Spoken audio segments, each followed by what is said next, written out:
Okay, next we have some compliance drama. So I'm not sure if you've heard of the company Delve, but like Ryan says here, they're a YC-backed compliance startup that raised 32 million, and apparently they've been accused of systematically faking SOC 2, ISO 27001, HIPAA, and GDPR compliance reports for hundreds of clients. SOC 2 is essentially a compliance system that shows that you're doing certain things. Like the main pieces, as far as I can tell, are like audit logging and secure access, or like limited access for people to do their jobs. Like don't give them more access than they need to do like the specific actions they're doing. And basically, the claim is that they're using the same template, like 99.8% of reports all have the same typos and grammatical errors, 493 out of 494 leaked SOC 2 reports. And you can see here they also have this type 2 piece, which is like their SOC 2 type 1 and SOC 2 type 2. And he's saying all 259 type 2 reports claim 0 security incidents, 0 personnel changes, 0 customer terminations, and 0 cyber incidents during the observation period, with identical unable to test conclusions across every client. That is a bit sketchy. Like I know that SOC 2 is not like super hands-on, like you can do a lot and you kind of just need to meet like the specific pieces and do compliance and have your employees onboard onto the Delve platform.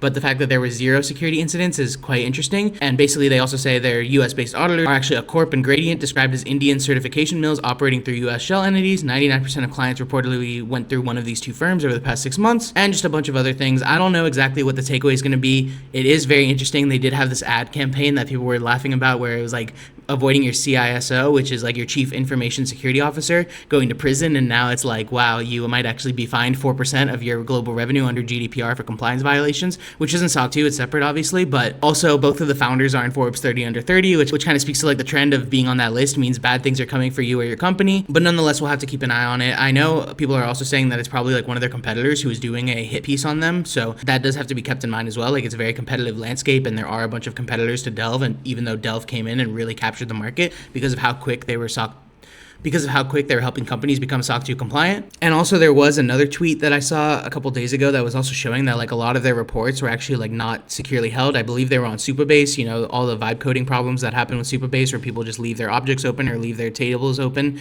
without row level security. So that's obviously problematic. I don't understand how these companies can raise millions of dollars, 32 million, and not just have like their Claude check if they have open security vulnerabilities and make sure all their files are secure. But people were leaking some of their reports, like these 493, I guess, is part of that group of reports that were leaked and were just found to be public. So that's very problematic, you know, and it's just crazy that people can't build like these basic systems where it's like just copy the link and check if you can access it in incognito and you'll be able to tell if it's public or not. But I guess probably was a trade-off to not have to build more complex software. But it's like you raise 30 million, you know, just get someone in there or just get like a basic security audit, you know, to check for some of these basic things.